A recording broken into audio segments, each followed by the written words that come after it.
Hello guys, आज हम लोग बात करेंगे एक समान वैद्युत क्षेत्र में रखे वैद्युत द्विध्रुव पर लगने वाला बल युग्म का आघूर्ण। जैसा कि हम लोगों ने पढ़ा था वैद्युत द्विध्रुव, तो अब हम पढ़ेंगे वह वैद्युत ध्रुव जो हमने पढ़ा था। तो वह वैद्युत द्विध्रुव एक समान वैद्युत क्षेत्र में रखा है। मतलब जो वैद्युत द्विध्रुव हमने पढ़ा था वो बिल्कुल समान वैद्युत क्षेत्र में रखा है। और देखो ये जैसे रखा है, ये एक समान वैद्युत क्षेत्र है और ये वैद्युत द्विध्रुव है। तो इस वैद्युत क्षेत्र में ये वैद्युत द्विध्रुव रखा है, जैसा कि ये वैद्युत द्विध्रुव रखा है। जब ये वैद्युत द्विध्रुव एक समान वैद्युत क्षेत्र में रखा है तो यह वैद्युत क्षेत्र इस वैद्युत ध्रुव पर एक बल लगाएगा।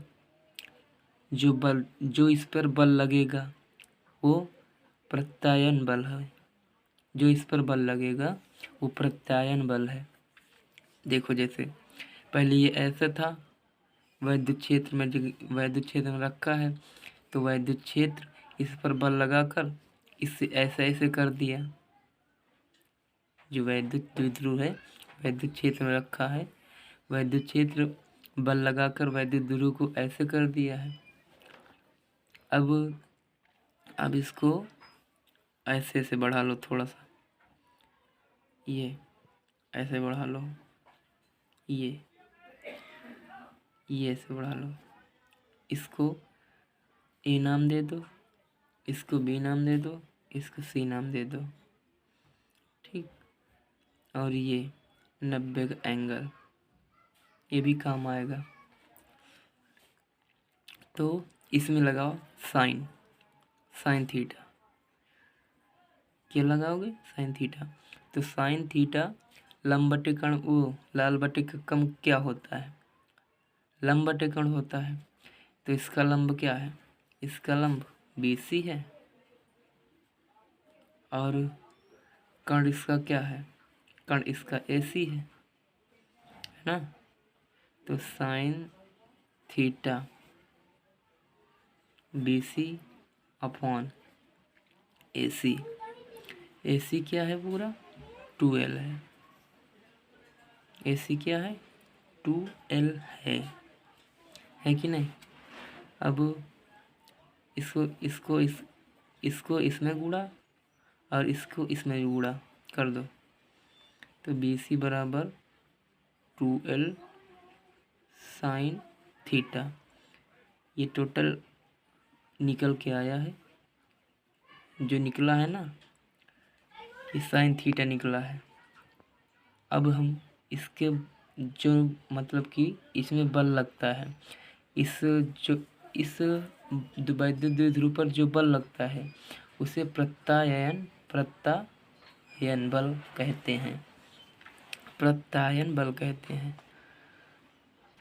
जैसा कि आप इतनी तो बात समझ गए कि एक अगर वैद्युत द्विध्रुव किसी वैद्युत क्षेत्र में रखा है तो वह वैद्युत क्षेत्र उस वैद्युत द्विध्रुव पर एक बल लगाएगा। उस बल का नाम है प्रत्यायन बल। आप इतनी बात समझ गए होंगे। अगर नहीं समझ गए होंगे तो मैं नीचे लिख दूं। अगर लिखने को कह रहे हो तो मैं लिख दूं नीचे। बस 2 मिनट का टाइम दो मुझे, लिखे दे रहा हूँ मैं। जैसा कि अभी मैंने बताया, जो प्रोसेस सेम इसमें है वही प्रोसेस मैंने इसमें लिख दी है। चलो फिर से बता दे रहा हूँ। जब एक वैद्युत द्विध्रुव एक समान वैद्युत क्षेत्र में रखा हो, यह है वैद्युत द्विध्रुव एक समान वैद्युत क्षेत्र में रखा है,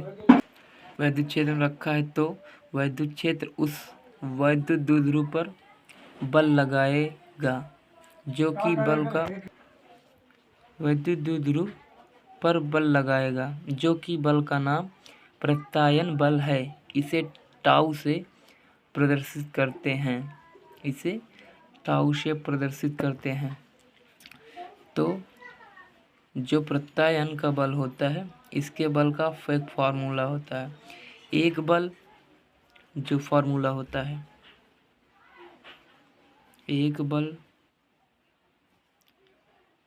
गुणे दोनों बलों के मध्य की लंबवत दूरी। दोनों बलों के मध्य की लंबवत दूरी, ये इसका फॉर्मूला होता है। तो टाउ बराबर एक बल, मतलब कोई एक बल है तो एक बल को हम F मानेंगे और गुणे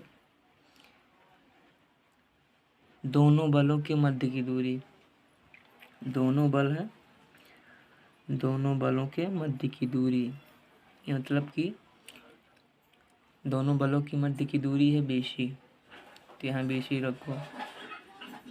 BC जब BC रखोगे तो टाउ बराबर F, अभी हमने पढ़ाया था F बराबर जो है F बराबर EQ, जो भी उसमें निकाला था। F बराबर EQ है गुणे BC कितना है, BC निकला है, BC यहाँ रखो 2L sin थीटा। जब इतना निकल के आया तो इसमें मल्टीप्लाई कर दो, गुणा कर दो।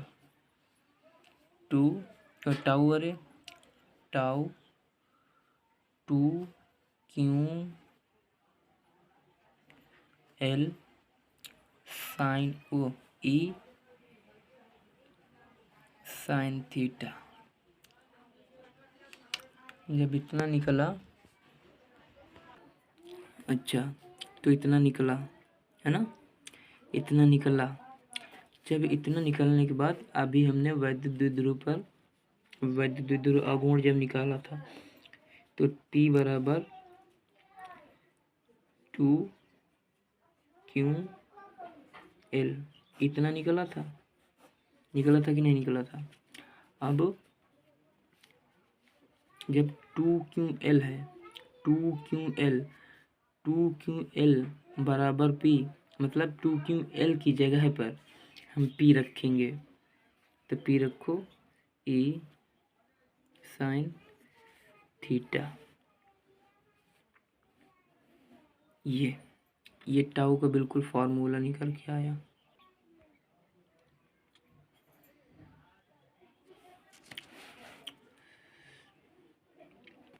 अच्छा एक दिमाग लगाना, जब थीटा 0 हो, जब थीटा बराबर 0 हो, समझे, तो यहाँ रखो P E साइन, जब थीटा बराबर साइन थीटा 0 हो तब, तो टाउ बराबर P E गुणे 0, तो मतलब टाउ 0 होगा। अब जब यदि